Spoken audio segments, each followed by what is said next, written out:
ನನ್ನ ಹೆಸರು ಬಂದ್ಬಿಟ್ಟು ಗಂಗಾಧರ್. ನಾನಿವತ್ತು EMI ಸ್ಟ್ರಾಟಜಿ ಬಗ್ಗೆ ಹೇಳ್ಕೊಡ್ಲಿಕ್ಕೆ ಬರ್ತಿದ್ದೇನೆ. EMI ಸ್ಟ್ರಾಟಜಿ ಬಂದ್ಬಿಟ್ಟು ನಂದು ಮೇಲೆದು ಬ್ಲೂ ಲೈನ್ ಉಂಟಲ್ಲ, ಬ್ಲೂ ಲೈನ್ ಬಂದ್ಬಿಟ್ಟು 15, ರೆಡ್ ಲೈನ್ ಬಂದ್ಬಿಟ್ಟು 20, ಅದರ ಕೆಳಗಡೆ ಬಂದ್ಬಿಟ್ಟು 32 EMI.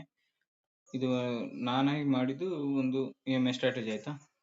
ಇದು EMI ಸ್ಟ್ರಾಟಜಿ ಬಂದ್ಬಿಟ್ಟು ಯಾವತ್ತು ಇಲ್ಲಿ ಡೈರೆಕ್ಟ್ ಕ್ರಾಸ್ ಆಗಿದೆ ನೋಡಿ, ಇಲ್ಲಿಂದ ಡೈರೆಕ್ಟ್ ಕ್ರಾಸ್ ಆಗಿದ್ದಾಗ ಯಾವತ್ತು ತೆಗಿಲಿಕ್ಕೆ ಹೋಗಬೇಡಿ. ಒಂದು ಪುಲ್ ಬ್ಯಾಕ್ ಬರ್ಲಿ ಈ ಟೈಪ್.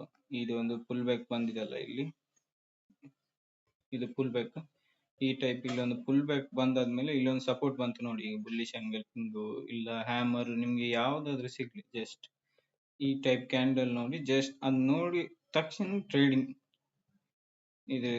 ಇದ್ರ ಬಿಲ್ಲೋ ಸ್ಟಾಪ್ ಲಾಸ್ ಇಟ್ಟು ಇದರದೊಂದು 1:3, 1:4 ಇಲ್ಲ 1:3. ನನ್ನ ಪ್ರಕಾರ ನಾನು ಜಾಸ್ತಿ ಟ್ರಯಲ್ ಮಾಡೋದು 1:3. ಇಲ್ಲೊಂದು ಟ್ರೇಡ್ ಇದೆ ನೋಡಿ,